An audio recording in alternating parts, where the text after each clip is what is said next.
오늘 우리가 읽을 세 번째 말씀은 마가복음 10장 46절에서 52절입니다. 신약성경 마가복음 10장 46절에서 52절입니다. 예수님은 일행이 여리고에 들렀다가 군중들과 함께 그곳을 나갈 때였다. 디메오의 아들인 소경 거지 바디메오가 길가에 앉았다가 나사렛 예수님이 지나가신 말을 듣고 다윗의 후손 예수님 저를 불쌍히 여겨 주십시오 하고 외쳤다. 많은 사람들이 그를 꾸짖으며 조용히 하라고 했으나 그는 더욱 큰 소리로 다윗의 후손이시여 저를 불쌍히 여겨 주십시오 하고 외쳤다. 예수님이 걸음을 멈추시고 그를 불러 오너라 하고 말씀하시자 사람들이 소경에게 잘됐다. 일어나라. 예수님이 너를 부르신다 하였다. 그러자 소경이 겉옷을 벗어 던지고 벌떡 일어나 예수님께 나아왔다. 예수님이 그자에게 원하는 것이 무엇이냐 하고 물으시자 선생님 눈을 뜨게 해 주십시오 하고 소경이 대답하였다. 그래서 예수님이 가거라. 내 믿음이 너를 낫게 하였다 하고 말씀하시자 그가 곧 눈을 뜨고 예수님을 따라갔다. 아멘. 이는 거룩하신 하나님의 말씀입니다. 자, 우리 오늘 2023년 6월 우리 둘째 주 또 오순절 후에 두 번째 주일에 나오신 우리 성도님들을 환영하고 축복합니다. 오늘도 주님의 말씀을 통해 하나님의 음성 듣는 귀한 시간 되시기를 소망합니다. 오늘 말씀의 제목은 기대하지 않은 곳입니다. 따라해 볼까요? 기대하지 않은 곳에서. 혹시 이 찬양 아세요? 예수님이 말씀하시니 바디메오가 눈을 떴다네. 이 찬양 알아요? 우리 한번 불러볼까요? 네, 가사는 없지만 이름이 뭐냐면 바디메오입니다. 한번 해볼까요? 자, 시작. 예수님이 말씀하시니 바디메오가 눈을 떴다네. 뿅. 예수님이 말씀하시니 바디메오가 눈을 떴다네. 뿅. 예수님 나에게도 말씀하셔서 새롭게 변화시켜 주소서. 아멘. 자, 이 찬양 알죠? 네. 누가 눈을 떴다고요? 바디메오가. 오늘은요, 여러분들이 찬양으로만 불렀지만 오늘은 마가복음 10장을 통해서 바디메오 이야기를 우리가 하도록 하겠습니다. 자, 예수님과 제자들이 여리고에서 나가실 때 한 사람이 있었습니다. 누굴까요? 네, 그래요, 맞아요. 바디메오입니다. 이름이 뭐라고요? 바디메오. 바디메오의 아빠의 이름은 뭘까요? 오늘 성경에 나왔어요. 바디멜롱? 네, 바디메오 아빠의 이름은 뭘까요? 예수님은 아닌 것 같아요. 네, 바디메오의 아빠는 디메오래요. 디메오. 네. 그래서 디메오의 아들 바디메오 이렇게 이해하시면 되겠습니다. 자, 오늘은요, 이 바디메오는요 어떤 사람이었냐면 앞을 보지 못한 사람이었어요. 앞을 보지 못한 사람을 뭐라 부르나요? 맹인. 그렇죠. 시각장애인 맹인이라고 부릅니다. 예. 자, 시각장애인 이 맹인인 바디메오가 있었는데요. 예수님이 지나가셨어요. 사람들이 엄청 많았나 봐요. 그래서 막 시끄럽고 또 가만히 앉아있는 바디메오를 이렇게 사람들이 툭툭 치고 이랬을 것 같아요. 바디메오가 사람들에게 물었습니다. 저기요 여기 무슨 일이 있습니까? 사람들이 오늘 왜 이렇게 많죠? 제가 앞이 안 보이거든요 라고 말을 했어요. 그랬더니 누군가 이제 대답을 해줬습니다. 예수님이 지나가고 있습니다. 그랬더니 뭐라고 했을까요? 뭐? 예수님? 죽은 자를 살리고 병을 고쳐준다는 그 예수님? 하면서 바디메오가 예수님을 알고 있었나 봐요. 그래서 소리를 지릅니다. 뭐라고 불렀냐면요, 이렇게 소리를 지릅니다. 다윗의 자손 예수여, 나를 불쌍히 여기소서. 예수님, 나를 불쌍히 여겨주십시오라고 소리를 지릅니다. 무슨 일이 있었을까요? 근데 사람들이 이 바디메오에게 막 뭐라고 하는 거예요. 막 혼내는 거예요. 아이고 시끄럽다, 좀 조용히 좀 해라. 바디메오가 어떻게 했을까요? 말을 잘 들었을까요, 안 들었을까요? 네, 그래요. 더 크게 소리를 질렀습니다. 조용히 하세요 그랬는데 그러지 않고 오히려 더 크게 소리를 지릅니다. 예수님, 나를 도와주세요.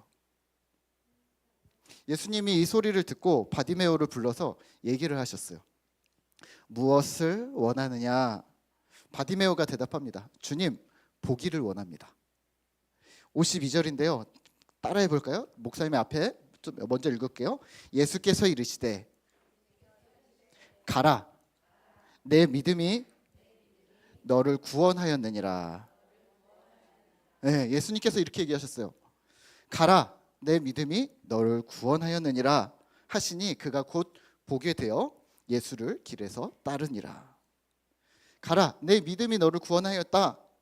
그리고 고쳐주셨던 거죠. 그리고 바디메오는 눈이 떠지고 자기가 갈 길을 간 게 아니라 예수님을 따르기 시작했다라고 오늘 말씀은 기록하고 있습니다. 자, 오늘 그러면 본문을 좀 더 우리가 함께 살펴보도록 할까요? 오늘 우리가 읽은 마가복음 10장에 등장하는 이 바디메오를 통해 우리가 체크해야 할 사안들이 좀 있습니다. 첫 번째는 흔들리지 않음입니다. 예수님이 지나가신다는 소리를 듣고 외칩니다. 주님, 나를 도와주십시오. 사람들이 윽박지릅니다. 조용히 해. 아니요, 저는 주님이 필요합니다. 바디메오는 필사적이고 간절했고 그리고 단호했습니다. 흔들리지 않았던 거죠. 내게 주님이 필요하다는 사실을 예수님을 잘 알지 못했음에도 불구하고 지금 명확하게 알고 있었습니다. 오늘 바디메오와 같은 고백을 우리가 알고 있는 베드로도 비슷하게 고백을 했거든요. 요한복음 6장 68절에서 이렇게 얘기합니다. 시몬 베드로가 대답하되 주님, 영생의 말씀이 주님께 있는데 우리가 누구에게 가겠습니까? 라고 말합니다. 여러분들에게 질문할까요? 예수님께 인생의 답이 있음을 믿습니까? 또 진리가 여기에 있음을 생각합니까? 그렇다면 우리는 우리의 믿음이 흔들리지 않도록 우리는 힘을 써야 합니다. 두 번째는 즉각적인 반응입니다. 예수님께서 바디메오를 부르셨을 때 바디메오는 겉옷을 버리고 뛰어서 주님께 왔습니다. 생각을 해보세요. 겉옷을 벗고 뛰어서 주님께 왔다. 바디메오가 앞을 보나요, 못 보나요? 그러면 어땠을까요? 예수님이 얼마나 멀리 있었는지 모르겠지만, 물론 목소리가 들리는 정도의 거리였겠지만 뛰어가면서 넘어지고 부딪히고 걸리고 이러지 않았을까요? 그럼에도 불구하고 주님께로 나아갔습니다. 이 팔레스타인 지방의 겉옷은 위아래가 하나로 된, 통으로 된 옷이었습니다. 우리 예수님 사진이나 그림 이런 것들을 보면은 우리가 좀 알 수 있으실 텐데요. 통으로 되어 있었습니다. 이 옷이 외출복이기도 했고요. 밖에 나갈 때 걸치는 옷이기도 했고, 또 밖에 있을 때는 밤에는 추위를, 또 낮에는 바람을 막는 담요나 가리개로 쓰이는 옷이었습니다. 그러니까 되게 중요한 옷이었던 거죠. 특히 활동이 자유롭지 않은 이 맹인의 입장에서는 이 옷은, 이 겉옷은 자신을 보호하는 중요한 생필품이었습니다. 예수님의 부르심에 이 소중한 겉옷을 내팽겨치고 달려갑니다. 신학자 바클레이는 예수님이 바디메오를 불렀을 때 그는 총알같이 달려왔다라고 표현합니다. 오늘 우리는 어떤가요? 때때로 우리는 어떤 습관을 버리고 주님께 나아와야 할 때가 있습니다. 때때로 우리는 잘못된 생활을 멈추고 예수님께 나아와야 할 때도 있습니다. 또는 주님께서 우리를 전도자로 부르시거나 사명을 주시고 사명자로 부르실 때도 있습니다. 그때 우리는 어떻게 반응하고 있습니까? 총알처럼 반응합니까? 아니면 주춤거리다가 주님께 나아갈 기회를 잃어버리고 있지는 않습니까? 믿음은요, 어쩌면 타이밍일 수 있습니다. 만약에 자기 중심적으로 내가 구원받아서 천국만 가면 되지라고 생각한다면, 나만 생각한다면 기독교가 항상 열려 있는 것은 맞습니다. 하지만 관점을 바꾸셔서 내가 하나님께 쓰임 받을 시기, 하나님을 기쁘시게 할 기회, 하나님이 나를 사용하실 하나님의 마음에, 하나님의 시간에 맞출 시기로 우리가 보신다면 그 기회는 20대, 30대, 40대 연령마다, 또는 결혼을 했는가, 결혼하지 않았는가, 미혼인가, 또는 직장인인가, 학생인가 하는 상황들마다 내용들이 달라질 것입니다. 이를 우리가 시대 소명이라고 부르는데요, 그 시기에 나는 어떤 소명을 담당했는가, 어떻게 주님을, 그 시기에 주님을 기쁘시게 했는가, 주춤거리다가 혹은 다른 곳에다가 신경을 빼앗기다가 그 당시에 해야 할 수 있는 기회들을 놓치지 않으셔야 합니다. 주님께 나온 바디메오에게 예수님이 물으셨습니다. 무엇을 원하느냐? 망설임 없이 정확하게 대답합니다. 네, 주님, 보기를 원합니다. 만약 우리가 주님께 한 가지 소원을 요청할 수 있다면 우리는 무엇을 구할까요? 구원받는 거? 혹은 훌륭한 사람이 되는 거? 또는 꼭 필요한 사람이 되는 거? 주님, 저는 부자가 되고 싶어요. 부자가 되는 거요? 또는 가정의 평화? 건강이 제일 중요하더라. 건강이요? 이를 좀 더 구체화 시키셨으면 좋겠습니다. 지난 수요 독서 모임에서 이렇게 질문을 드렸었습니다. 마지막 날에 하나님 앞에서 어떤 모습이 되고 싶으세요? 인생 말년에 내 인생을 돌아볼 때 결과물에 대해 구체적으로 수치화해서 말씀해 주시면 좋겠습니다 라고 이제 여자분들만 있었어요. 그래서 제시를 했는데 반발이 있었습니다. 네. 굳이 구체화를 합니까? 수치화를 해야 됩니까? 라고 얘기를 하셨는데요, 아마도 이 남자반에서 이렇게 얘기를 했으면 좀 더 나았을 텐데, 아마 남성분들이면 죽을 때까지 성경 20번만 읽으시면 됩니다. 또는 전도 20명만 하면 됩니다. 그러면 1년에 한 명? 1년에 한 명 어려우면 2년에 한 명이라도 이렇게 하면 그래, 부담 없네, 할만 하겠네. 또는요, 하루에 30분씩 기도하시면 됩니다. 그러면 아마 이과 분들이 많으셔서 계산하셨을걸요? 하루 30분, 365일. 그럼 내가 20년만 더 산다면 20을 곱하면 얼마죠? 이렇게 계산하셨을걸요? 이런 식으로 남자분들은 좀 좋아하지 않았을까 하는데, 약간 여성분들에게 그런 질문을 던졌던 건 미스매치였을 수 있습니다. 신앙을 구체화해야 한다는 말은 사실 이 부분과 같습니다. 그 목표를 위해 오늘 할 일이 주어진다는 겁니다. 성경의 진리가 모호하거나 추상적이거나 감성적이지 않기 때문입니다. 목사님, 예수 믿으니까 너무 기뻐요, 이걸 넘어서서 예수 믿고서 목사님, 저는 너무 기뻐서 과도한 소비를 줄였습니다. 또는 다른 사람에게 피해를 주지 않기로 저는 결심했습니다. 하나님 만드신 자연도 보호하고 또 어려운 사람을 위해 매달 1만 원씩이라도 정기 후원을 시작했습니다. 한 달에 한 번은 나 말고, 우리 가족 말고 도움이 필요한 타인들을 위해 봉사하기로 했습니다. 이런 구체화가 우리에게 있어야 한다는 말입니다.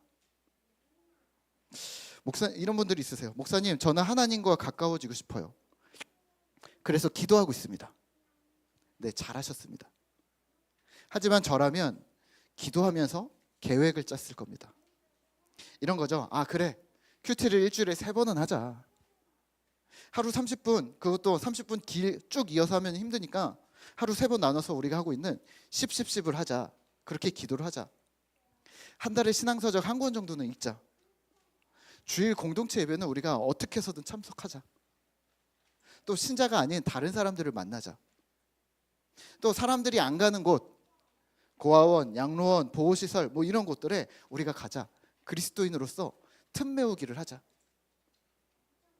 그래서 부탁드리기는 개인의 예배, 공동체 예배, 삶의 예배의 균형을 맞추는 계획을 짜셔야 합니다. 물론 계획된 대로 되지 않죠. 그렇다고 계획을 짜지 않을까요? 하지만 실행률은 조금씩 올라갈 겁니다. 부탁드리기는 하나님과 가까워지고 싶다면 구체적이고 실제적이셔야 합니다.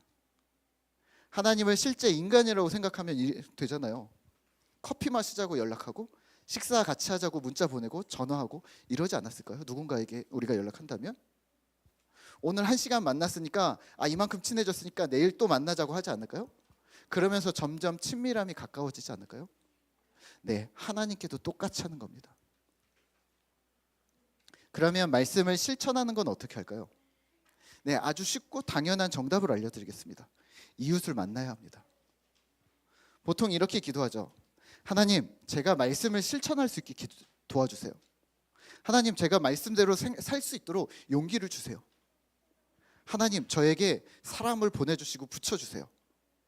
가만히 있어도 선한 영향력이 흘러갈 수 있게 도와주세요 라고 기도하시죠. 네, 하지만 조금 더 필요합니다. 예전에 하나복 세미나 과정에서 저희 목사님들이 하는 세미나 과정에서 조별 토론 나눔 시간이 있었습니다. 한 주에 한 번씩 모임을 하고 한 달인가 한 2달 정도 하는 세미나였는데요. 저희 이제 담당하시는 리더 목사님이 항상 이렇게 물으셨어요. 형 목사, 너는 지난주에 비그리스도인을 누구를 만났니? 엘리베이터, 길에서 만나는 거, 뭐 식당, 가게 이런 거 말고 만나서 30분 이상 대화한 사람이 있니? 라고 매주 묻는 거예요. 첫 주에는 대답을 안 했어요. 뭐 이런 목사한테 이런 걸 물어. 근데 계속 질문하는 거예요. 그러면서 계속 대답해야 된다고 하는 거예요. 너무 불편한 거죠. 그러면서 이렇게 얘기하는 거예요. 제가 물어봤어요. 전도한 거를 말하는 겁니까? 그랬더니 아니, 전도하지 않아도 돼. 그냥 만나서 놀면 돼. 너무 불편했습니다. 우선은 제 주변에는 믿는 사람이 상대적으로 많거든요. 그리고 믿는 사람을 만나는 게 훨씬 더 편하죠. 그리고 생각을 해보세요. 남자 둘이 뭐 여자를 만날 것도 아니고 남자 둘이 30분 이상 대화할 일이 얼마나 있겠어요? 그렇지 않겠어요? 저희 아내를 보니까 이렇더라고요.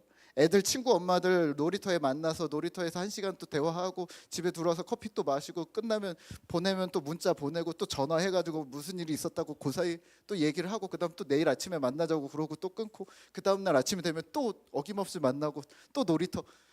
야, 30분 이상 만나는 거 되게 좋다라는 생각을 했거든요. 근데 남자들은요, 불리했습니다. 그것도 목사한테 그런 질문을 하는 게 너무 불편했습니다. 근데 대답은 해야 되니까 이제 주변을 살폈죠. 주변을 살펴보니까 이게 동산에 이사 와서 아는 사람도 많지 않고 아는 사람은 다 교회 사람이고, 이래서 눈을 더 크게 뜨니까 우리 아파트에 10층 아저씨가 있더라고요.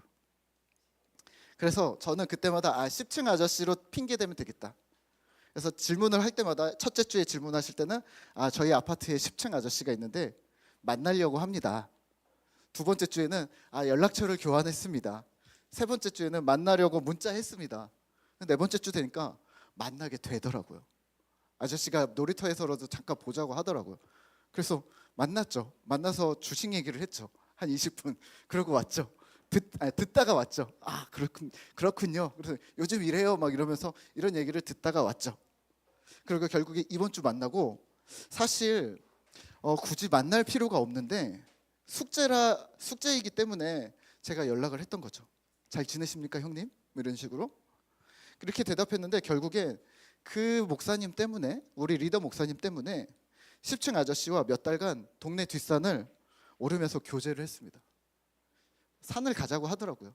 제가 좀 체력이 떨어진 것 같아요. 그럼 저랑 산 다니실래요? 그래서 따라다녔습니다. 현재는 작년보다 더 많은 사람들을 접촉하게 되긴 했지만 하여튼 그런 일들이 있었습니다. 움직이지 않으면 안 되는구나. 오늘 우리는요, 하나님과 가까워지고 싶습니까? 또 말씀을 실천하고 싶습니까? 그게 기도 제목입니까? 그러면 더 구체적이셔야 합니다. 병원 가서 의사 선생님이 어디가 아프세요? 아이고 집사님, 아이고 아주머니 어디가 아프세요? 그러면 저는 온몸이 다 아파요. 이런 사람이 있습니까? 아니잖아요. 여기 이가 아파요, 어깨가 아파요, 무릎이 아파요, 뭐 이렇게 얘기하잖아요. 신앙은 그만큼 구체적이어야 한다는 말입니다. 지난 한 주 나는 하나님과 가까워지기 위해 무엇을 하셨습니까? 그 말씀을 실천하기 위해 누구를 만났습니까? 그렇다면 이번 주 돌아오는 주에는 누구를 만날 예정이십니까? 물론 오늘 바디메오는 예수님을 온전히 알지는 못했습니다. 보통 통상의 이스라엘 사람들처럼 예수님을 로마와 맞서서 싸울 장군 정도로 보았을 수도 있습니다. 아니면 진짜로 내 필요, 기적을 행하는 어떤 마술사? 이전 정도로 일신의 문제를 해결하는데 절박해서 그냥 도와줄 수 있는 사람으로 여겼을 수도 있습니다. 저 사람이라면 분명히 해줄 수 있어. 이렇게 생각했을 수 있습니다. 예수님, 저를 불쌍히 여겨주십시오. 근데 그 앞 구절이 약간 우리가 좀 다르거든요. 다윗의 자손 예수여, 나를 불쌍히 여기소서. 하지만 어떤 상태였든지 상관없이 예수님은 그의 간절한 소망을 들어주셨습니다. 심지어는 너에게 믿음이 있다라고 말씀하셨습니다. 내 믿음대로 될지어다. 예수님 본인이 고쳐주셨으면서 너한테 믿음이 있으니까 내가 고쳐주는 거야, 이런 투로 말씀하셨던 거죠. 그렇다면 여기서 두 가지를 생각하셔야 합니다. 오늘 바디메오처럼 그냥 부르짖으면 되는가? 아니요, 두 가지입니다. 첫 번째는 시작하는 믿음과 두 번째는 성장하는 믿음입니다. 첫 번째 시작하는 믿음은 바디메오나 우리나 마찬가지입니다. 예수를 온전히 알지 못했으면서 우리는 예수님을 믿기 시작했습니다. 은혜죠. 여전히 주님을 알아가는데 부족하고 성경을 이해하는데 느리지만 주님을 따르고 있습니다.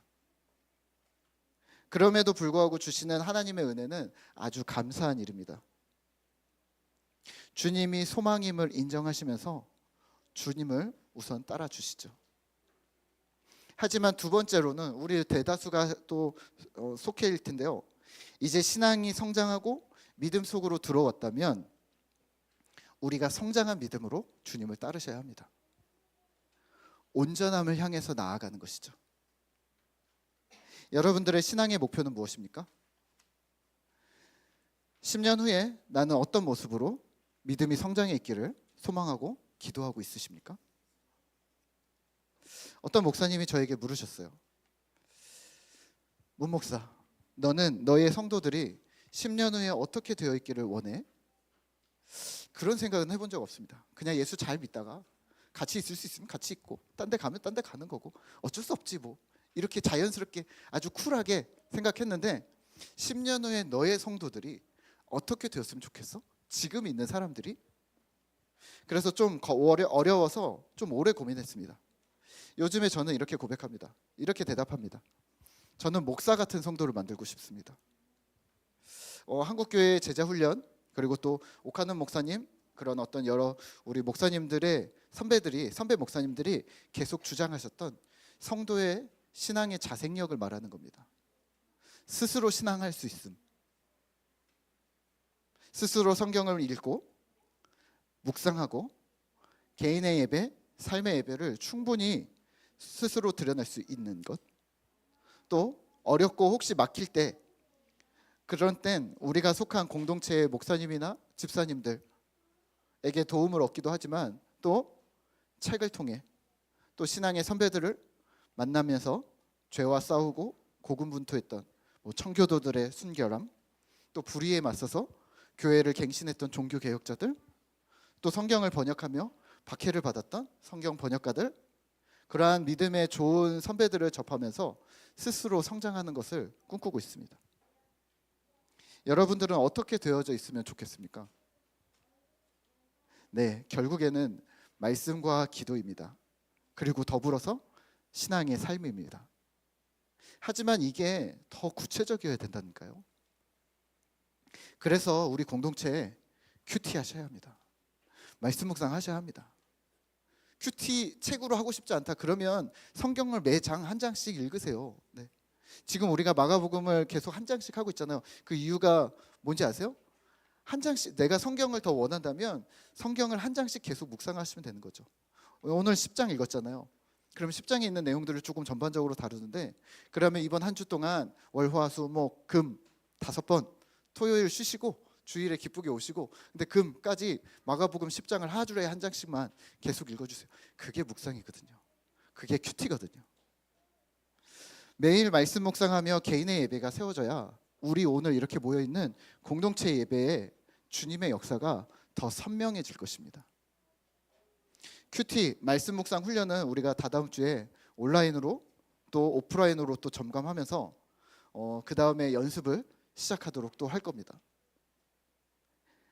로마서 10번 읽기를 또 하면서 동시에 또 진행을 할 건데요. 조금이라도 계속 발전하셔야죠. 또 성장하셔야죠. 그리고 같이 할 때 아니면 그런 기회가 자꾸 오지 않습니다. 더불어 안으로 에너지를 모두 소비하지 마시고 반반 밖으로도 내보내셔야 합니다. 우리가 한 달에 한 번이라도 사람들의 발길이 닿지 않는 곳, 연약하고 소외된 자들에게 가셔야 합니다.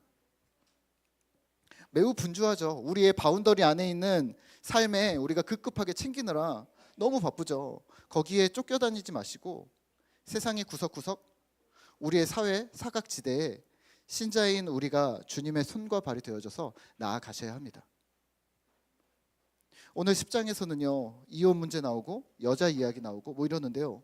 사실은 이혼 문제, 이혼 문제 그리고 또 어린아이 문제 뭐 이런 이야기를 그냥 그 사안에만 집중하시지 마시고 대상이 누구였나 보시면 됩니다.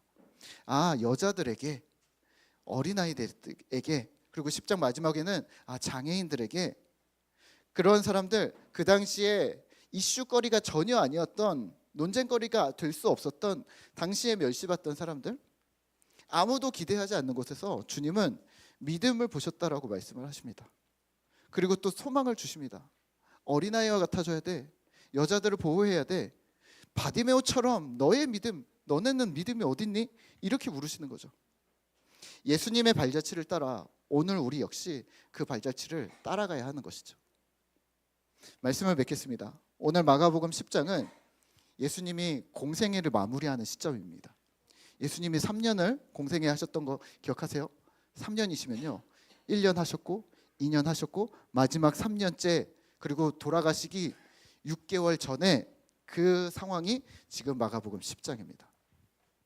마가복음 11장은 예루살렘 성으로 입성하신데요, 들어가셔서 3개월 만에 십자가를 지시거든요.